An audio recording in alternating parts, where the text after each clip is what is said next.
You're listening to the MotherToBaby Podcast, medications and more during pregnancy and breastfeeding. Ask the experts with your host, genetic counselor and mom of four, Chris Stallman.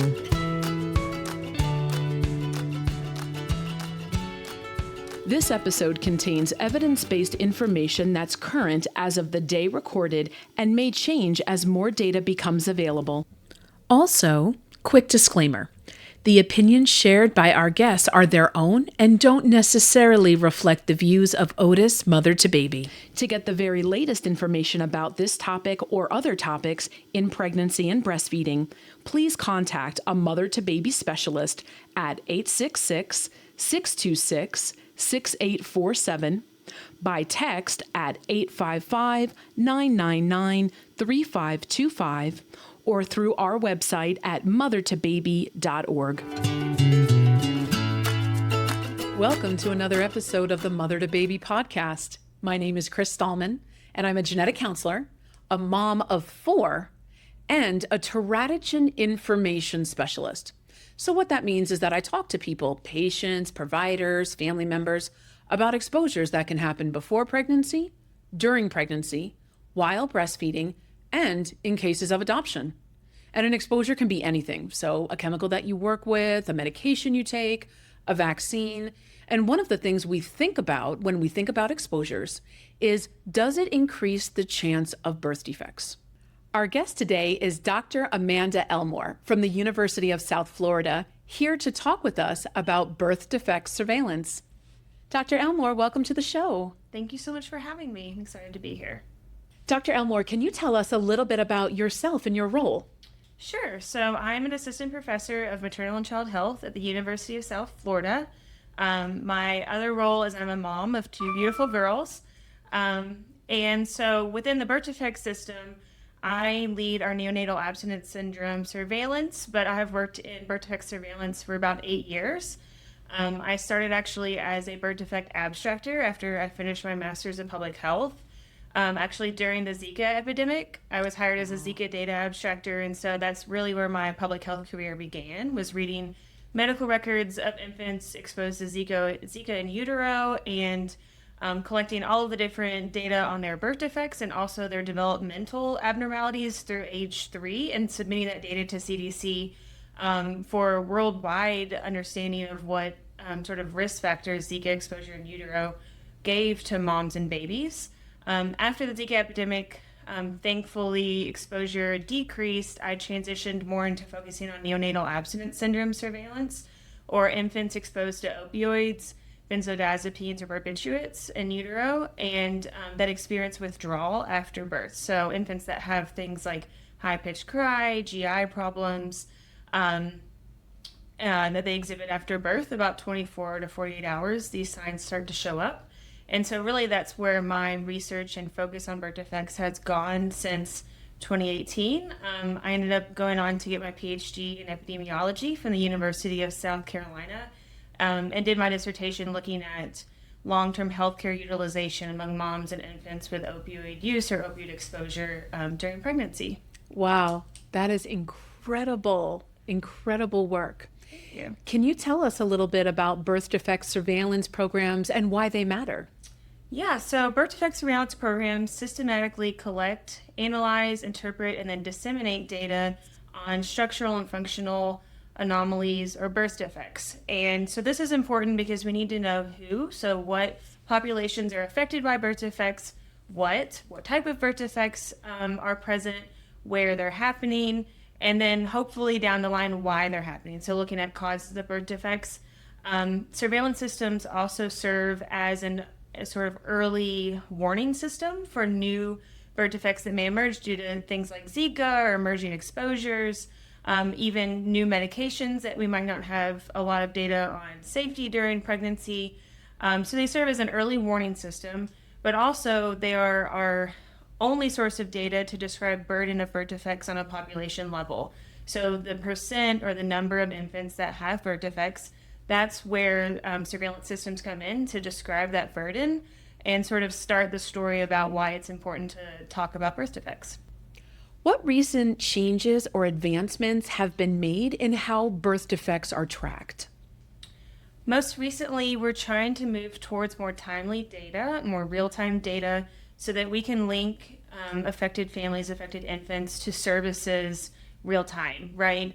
For example, in Florida, right now we use administrative data to link sort of hospital discharge diagnosis codes and vital records to medical records, and then we use those medical records to confirm the diagnosis. But this has, 12 to 24 months lag. So really, it's impossible for us to do referral to services 2 years after an infant's been diagnosed with a birth defect. So there's a really big push for more timely data and using things like electronic medical records, electronic case reporting, and health information exchange.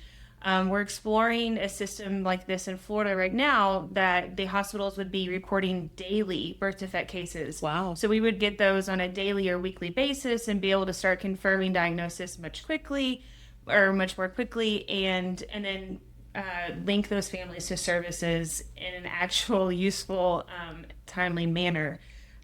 Another move to try to reduce resources needed for birth defect surveillance, which can sometimes be very high burden, is using things like natural language processing and machine learning to review medical records to confirm birth defect diagnoses. So where my career started as an abstractor, I was reading mom's delivery, baby's birth, and then any subsequent hospitalizations in the first year of life to confirm that diagnosis that we saw, like an ICD code.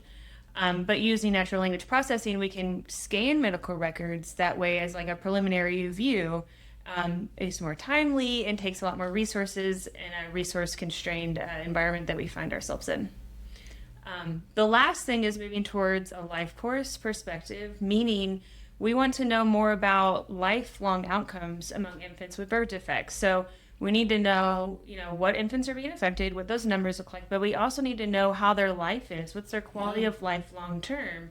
And really why that hasn't been done before is it's resource intensive, and it also requires data systems to talk to each other, right? We have to be able to track with data systems things like Healthy Start, the school systems that have medical record information and intervention services, so that we can see how these kids are doing over time and try to improve integration of care and their quality of life outcomes.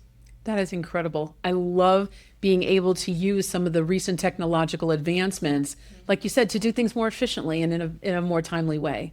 What a cool thing. So we know how this data is affecting patient care. How does it also shape things like public health policy?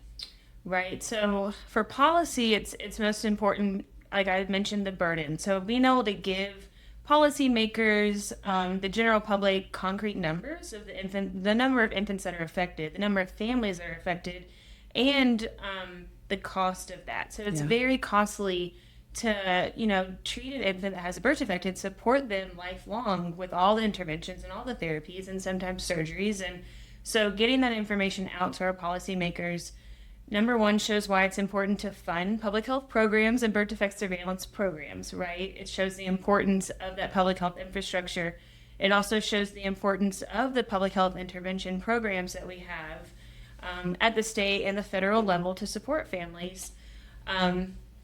And three, it continues to show the importance of research, to continue looking for causes and prevention opportunities to reduce the number of affected families and to help the families that are affected have a better quality of life and the best clinical care and interventions possible.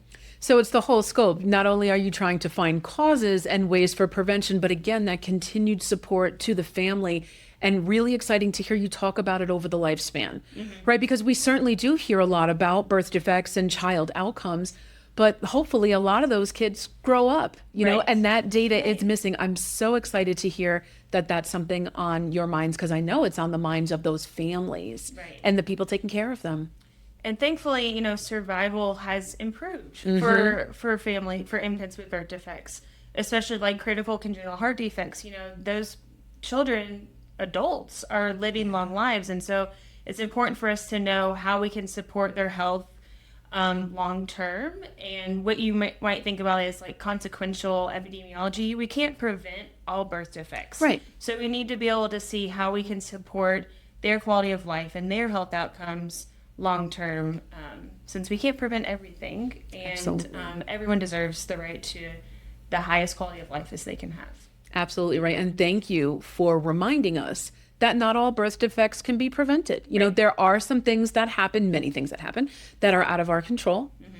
We can try and prevent what we can prevent, but that's not everything. And again, having those supports in place and caring about the families and their well-being. Are there particular exposures or trends that have gained more attention through the surveillance findings? Certainly.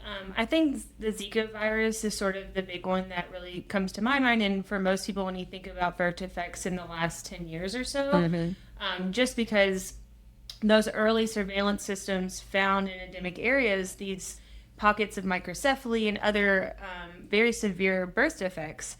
And so that is essentially what came to be the first early warning system that Zika was causing severe birth defects.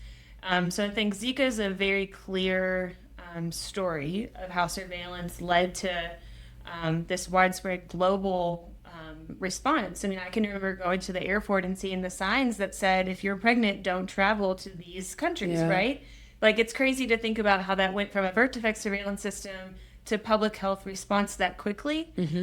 It could have always been quicker. It always can be faster for response. It took a couple of years in Florida for us to get, our data systems up and running. But I think that's a very clear story of how it all connects and the importance of getting that message out to pregnant moms that these certain countries they might be going to for vacation could pose such a serious risk for their infant. And I think that's really important to continue thinking about because things like that are going to pop back up. Zika and eventually will probably come back. It will cycle back through the population as our antibodies reduce within, and so it's important to keep on mind. The other thing that has surfaced is neonatal abstinence syndrome, which is what I've worked on a lot, and that's opioid use during pregnancy. And so my earliest work in surveillance looked at, there was no case definition for neonatal abstinence syndrome at a national level. When I first started looking into this birth defect or condition, we now have one thanks to some national efforts. And so we're trying to have some more standardized surveillance methods of neonatal abstinence syndrome. And also that helps us then link those infants to care. For example, infants with NAS in Florida are eligible for Healthy Start referrals. Nice. So it helps link families to care. But yeah, I would say Zika, the opioid epidemic, and the impact on infants are the two big ones that I think about. And Zika especially, you were mentioning, pregnant women have these precautions. Remember, about 50% of all pregnancies in the U.S. are unplanned. Right. So you might not even know that you're pregnant, or you could be trying to conceive. And I do remember MotherToBaby was instrumental in some of the education pieces that we were putting. We still have the fact sheet on the website, and it was such a rapid response. I'm sure it could always be faster, but again, I think the severity of what we were seeing was so alarming that there was a lot of motion to get as much in place as we could, and appreciate the early warning system and having the chance to try and do that prevention piece like we were talking about. So Dr. Elmore, before I let you go, one final question. What do you see? What is your future vision of where birth defect surveillance is going to go? The future of birth defects, and I'm going to think about limitless resources. Okay, let's go. This magical world that we live in would be this sort of proactive, integrated, standardized system that was standard let's say worldwide, but we'll think about the U.S. So right now in the U.S., every state or jurisdiction has their own birth defect surveillance program.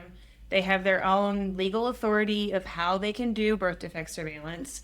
They all only collect certain birth defects data, and some states can capture birth outcomes at 20 weeks. In Florida, we only capture birth defects among live births. So trying to standardize the methodologies on the state level so we can look into really rare conditions in a multi-state project. Right now, if you have less than 5 cases of a birth defect, we can't even report those numbers in national estimates. And so you really can't do research on rare conditions like that either. You have to have a large enough sample to start looking at causes. So if we could have a standardized system on a national level for birth defect surveillance, we'd be able to do multi-state research projects to look into the causes of these rare conditions and also the long-term outcomes among infants with the rare conditions. So that's number one. And number two would be timely data. This idea of being able to use electronic case reporting to get cases reported weekly, even if it was monthly, would be a huge improvement. That way we can link families to services within a month of diagnosis, right? And help support them through that really difficult process that is finding out your child has a severe birth defect and the whirlwind of doctors and therapy appointments and all of that. Having surveillance be tied into that system to support families and support referral services would be the gold standard to me. And then lastly, having those two things happen would help support prevention, number one, and interventions, improving those. Because we would just have a lot more accurate data, a lot more systematic data in order to identify those causes, the long-term outcomes, and how we can improve support for families. Excellent. Is there a final thought you would like to leave the audience with? My final plug would be just the importance of birth defect surveillance, the importance of research, the importance of improving clinical care for families, for mothers and infants, for infants with birth defects, for surveillance systems. All of those things are so critical to improve population health. And it's hard to explain the importance sometimes to people until it hits them right at their front door. Yeah. And I wish that sometimes people would see that and have that empathy for people that are already affected without having to be affected themselves, to see the importance of supporting systems like that. Absolutely. And I would like to personally thank you and all of your colleagues. This is really important stuff. So many of us in the maternal child health field, we really do have the same very simple, but definitely not easy goal, right? Mm-hmm. We want to see better outcomes. We want to support families because we care about people and we care about the future. So thank you so much for the work you do. Please, please keep up all the good work. And we can't wait to have you back on the show for a future episode. Awesome. Thank you so much for having me. It's been great. And that's going to do it for this episode of the Mother to Baby podcast. Be sure to hit that subscribe button so that way you never miss a new episode. And you can go back and listen or re-listen to some of those older episodes as well. You can find us on iTunes, Spotify, Audible, or however you like to listen to podcasts. If you want to be on the podcast or if you have an idea for the show, we would love to hear from you. Please feel free to email us at contact@MotherToBaby.org. And Mother to Baby is here to answer your questions about exposures before and during pregnancy, while breastfeeding, or if you have questions about exposures and adoption. You can reach us by phone at 866-626-6847, by text at 855-999-3525. You can visit us on our website, MotherToBaby.org, and there you can chat with an information specialist. You can look at our many blogs, information pages, our hundreds of fact sheets that are available free in English and in Spanish. And you can also listen to our podcast or find out how you can participate in our pregnancy studies. If you would like to support the Mother to Baby podcast, as well as all of the ways we get critical pregnancy and breastfeeding health information to you at home, we have a new way to do just that.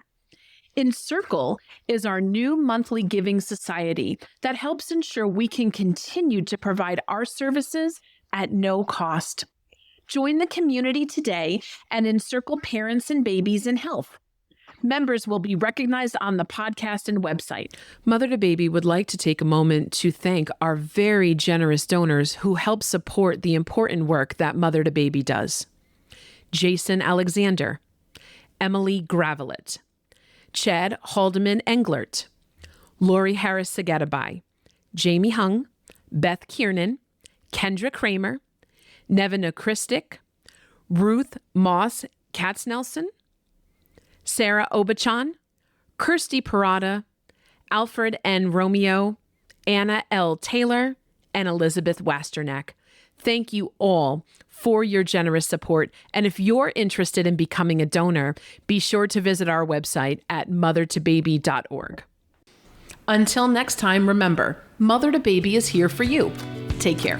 Mother to Baby is a service of the nonprofit organization of Teratology Information Specialists and supported by the Health Resources and Service Administration of the U.S. Department of Health and Human Services. It's made possible through generous donations from listeners like you. To learn more about Mother to Baby, please visit mothertobaby.org.